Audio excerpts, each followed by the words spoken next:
So I've been asked to offer my reflections on the life and work of Michael Atiyah. He was, of course, the dominant figure in UK mathematics for decades, as well as the worldwide scene. And he was also dominant in my own mathematical career. But of course, he was notable not just for his mathematical prowess, but also, for those who knew him, for his spontaneity, enthusiasm, and energy, which infected so many people. So but let me begin by highlighting the name of this meeting, the unity of mathematics, because I think that reflects very well his own philosophy. And in fact, he used this as the theme for his presidential address when he, the final meeting of his presidency of the London Mathematical Society. So as you see here, there's a discussion at the beginning of his account here about whether the president should have a light-hearted talk to fill the awkward gap between the annual general meeting and the dinner. I'm sure John Keating is thinking about that, or whether to have something more serious. So let's see exactly what he did, how he did start. So he actually, okay, first of all, he announced his view of the unity of mathematics. The things that fascinating most is the rich interaction, the links, the surprises, and he wants to illustrate this by considering some simple problems. So this is how he started. Okay, so he looks at okay, something in number theory, non-unique factorization. So replacing prime numbers by prime ideals. And then he says, well, let's move to algebraic geometry. So we have an equation here of the circle, and he rewrites it in this form. And this, of course, is again, if you like, there's a non-unique factorization. So one introduces these ideals. And then he goes on to a geometrical realization of this. Why do you want the ideals? Because a single point, x, y equals 0, 1, needs two equations, not just one. And why is that? So he argues by topology, if you like, analysis or topology, that a single equation, a single polynomial in x and y, means we have a periodic function. So that's a function on the circle, and that has to have an even number of zeros counted appropriately. So he links together number theory, algebra, and topology on basically the first 2 pages. And by the end of his talk, he's talking about the index theory. So this, I think, is rather characteristic of Sir Michael. In fact, my first encounter with him was my first day of lectures as an undergraduate in Oxford in 1965. And he was given the task of the undergraduate lectures in set theory. So on day 1, yeah, he talked about sets. And then 8 weeks later, he was talking about Galois theory. So this was a roller coaster ride for us. And it's an experience, I think, well, I have to say that he was taken off that course the next year. But on the other hand, that was typical. I mean, he could always, it would get enthusiastic and have a certain momentum, which kept him and you going for a long time, but you had to be on your wits. In fact, this kind of experience was reflected also in his earlier years when he was a junior lecturer here in Cambridge. And apparently Peter Swinnerton Dyer said that a student of his had come with problems from attending Professor Atiyah's or Dr. Atiyah at the time, his lectures. And Swinnerton Dyer said, Dr. Atiyah treats the syllabus with the utmost contempt. So as an undergraduate lecturer, perhaps he was enthused, but he didn't enthuse everybody. On the other hand, later on in my life, I experienced his approach again when I was a graduate student, and he ran the seminar which brought to Oxford all the latest ideas from around the world that interested him, and he would reformulate them in his own way and maybe explain some of his own work too. So that was my second encounter with him. But then one day, one term, my supervisor went on leave, and Sir Michael took over as my supervisor, and from then on, it was I experienced the way in which he interacts in many different ways, and I went on to become his research assistant and colleague at St. Catherine's College. We wrote several papers together. So he was a unique entity, I think, in mathematics. Now, I could say something at this point about his life and work, but we don't have so much time. And in fact, a lot has been written in the past year or so. So let me point you to some items. So I wrote a biography for the Royal Society, which is freely available online, a biographical memoir. And it's always interesting to read the introduction to his collected works. So each volume of the collected works has his own account of the context in which the various papers arose. So that's always a very interesting source of ideas. And then there's in the notices of the AMS, maybe a year or so ago, there are a lot of personal recollections from former students and colleagues. And then more recently,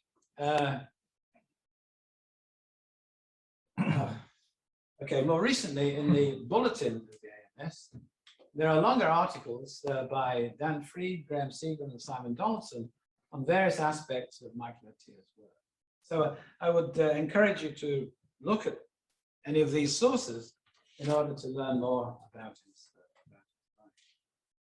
Now, one of the characteristic features of Michael was talking and listening. So many of us have attended conferences where Michael was in the audience, and you would have seen him. He would have been sitting right at the front there and interjecting various comments. And if you're having coffee in the break outside, you would have heard immediately which part of the room he was in. So talking and listening was really a fundamental part of his mathematics. And there are some people he talked to and listened to more than others. So this group here, so it's what Yao calls the gang of four, called at the time. So this is Raoul Bott, Friedrich Herzbruch, Fritz Herzbruch, Isidor Singer, and there's Michael. So these three colleagues were highly influential in Michael's life. So it all began in 1955 at the Institute in Princeton, where, so here is the list of members of that year. You'll see Atiyah, Bott, and Singer. And now Hitzbruch was visiting the university at the time, but they had all sorts of joint seminars, and it was really a very formative period in mathematics. There are others there who also contributed. So Sarah was there, and Johan James, his future colleague in Oxford, and a source of the ideas in topology. It was interesting actually to see some of the other visitors there. You'll see that Wolfgang Pauli was in the School of Mathematics. Right? So I think this was a time in Sir Michael's life when somehow the old met the new. This kind of post-war group of young mathematicians were bringing new ideas to play in the whole realm of algebraic geometry, topology, differential geometry, analysis. It was a melting pot for ideas. So I think let me go through them one by one. So Bott, I think he was probably the closest to Michael Atiyah, almost like a family member. And okay, so here's what you've seen working together here. he loved to discuss mathematics, spending happy hours together in front of the blackboard.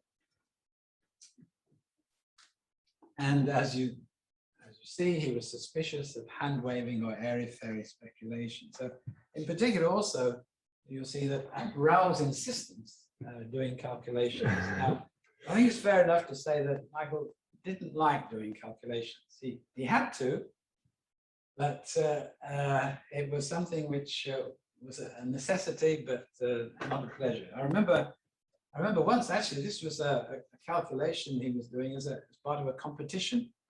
This was trying to calculate well, technically it was the Green's function on an ALE space. And he was in competition with a physicist on Page. And I remember him complaining that at the time that, well, I think actually there was a bottle of champagne at stake. Complaining at the time that, that this was the last calculation he would ever wanted to do. And I'm not sure who won the competition, but he was using, in fact, some algebraic geometry. He was using X groups in algebraic geometry to go to a formula for the Green's function. So it was a very beautiful procedure going from abstract algebraic geometry to an analytical formula. And of course, and on Page, I don't know what his methods were, those are the physicists. But anyway, calculations were something which he had to do and did do, but was not very keen on doing. So Raoul Bott's contributions were many. In fact, so Bott had been at the Institute 2 years before and had been working with Marston Morse.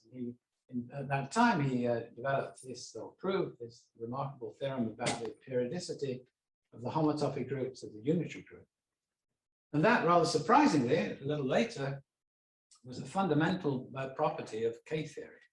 At the time, perhaps, well, K-theory wasn't really invented at the time. But subsequently, he had a lot of contributions to Michael's work on Lefschetz's fixed point theorems, an index theory, equivariant cohomology in particular, and the Atiyah-Patodi-Singer index theory, a particular analytic version of the index. The other collaborators, secondly, is Singer, and of course, the index theorem is the Atiyah-Singer index theorem that won them the Arbel Prize. So Singer rather famously, actually, came to Oxford. So they'd known each other in the Institute in Princeton, and he wrote a letter asking whether he could change his plans and come in 1962 on sabbatical to Oxford. This was the beginnings of the index theorem. I think he says that he arrived in January, on a cold day in January, and by the end of March, they knew what the theorem was, but they didn't have a proof, and the proof took much longer, but they did know that these properties of these topological properties could have an explanation only in terms of the index of elliptic operator. And the work that yielded it occupies 2 whole volumes of the collected works of Michael. And then there's Hirzebruch. So Hirzebruch was really one of the first to bring topological methods into algebraic geometry in this book in 1956. And the collaborations that followed between Michael and Hirzebruch yielded in particular K-theory, topological K-theory, and various integrality theorems, Riemann-Roch theorems for differentiable manifolds, work on characteristic classes. But I think the most important aspect of the relationship with Hirzebruch was the series of meetings in Bonn, the Arbeitstag. So this one is maybe from 1980s or so. So this is a particular picture of the opening session of the Arbeitstag, where there was a kind of a quasi-democratic procedure about choosing speakers. So individuals in the audience could shout out names, and Hirzebruch could hear them or not hear them, depending on what he discussed beforehand, I think. But it was a very important meeting, and perhaps younger mathematicians don't appreciate how nowadays, when something goes on the archive, then everybody can see it at the same time. This particular meeting was basically the way in which many mathematicians would announce their work to the world at large. So there was a lot of pressure on young mathematicians in particular to try and get their names called in this event. And it was important for Michael in particular because in the early days, the very early Arbeitstagungen, this was when Grothendieck took over the whole show and explained his ideas. And as you'll see, what he says is that so many new ideas filled the Arbeitstagungen there that most of his work, and probably that of many others, emerged from this background. So here we have the input to his work from Bach, from Singer, from Hirzebruch, and from Grothendieck. It was a heady mixture which yielded all the amazing things which came after. So that was the early part of his life. Index theory was, in a sense, the cumulative effect of it. But in the 1970s, he turned it in another direction. And again, it was another visit of Singer to Oxford, which started it all off. And at the time, Roger Penrose was in Oxford, and there was an interaction there, which yielded the introduction of gauge theoretic ideas into mathematics. Now, there's the picture there shows Singer, but it also shows Witten, and this is another influence, and in particular, it's represented rather early here that Michael got invited to various physics conferences, and largely because of his work on gauge theories.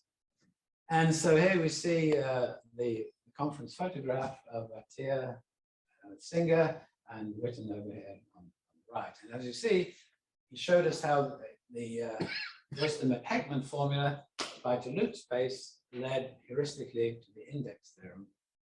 Atiyah's in the index theorem for the Dirac operator. But here, as he says, this was not, although this was not rigorous mathematics, what follows? Well, somewhat after this, there was a kind of a bit of a dispute amongst the mathematics community, and in particular, a rather provocative article by Jaffe and Quinn appeared in the bulletin of the AMS about how traditional mathematical norms discourage speculation, but it is the fabric of theoretical physics. So this issue about rigor or not was in the air. And Michael stoutly defended this. So I think you can see there his attitude. But their objection to the lack of rigor presents a sanitized view of mathematics, which condemns the subject to an arthritic old age. So the idea that these new ideas, these new concepts coming from physics should be held back because of a lack of rigor was not in his, that's not the way he thought about it at all. He thought we should take it in the same way that we accept and then modify, if you like, the results of Euler, Ramanujan, and others. This, I think, defined somehow his attitude in the later years to the relationship between mathematics and physics. But we should be hearing more about that from Bernd Schroers, I think, later on. So by this time, it has to be said that his work, his written work, was mainly on the kind of classical side of physics, classical geometry of gauge theory. He didn't really embrace quantum theory at all. On the other hand, he was involved in so many other things, director of the Institute here, president of the Royal Society, master of Trinity College, and also heavily involved in the founding of the European Mathematical Society as well. Well, let me finish now. My time's up. This is me talking and listening with Yao and Atiyah looking rather skeptically at something that I was trying to explain to him many years ago. So let me just say that this meeting is a memorial to Sir Michael, but the intention is not so much to discuss his influence and legacy, although I'm sure we'll hear a lot of that during the next few days, but instead the idea was to present a cross-section of current ideas, the sort of things that he would enjoy listening to and talking about afterwards if he were sitting there at the front. So,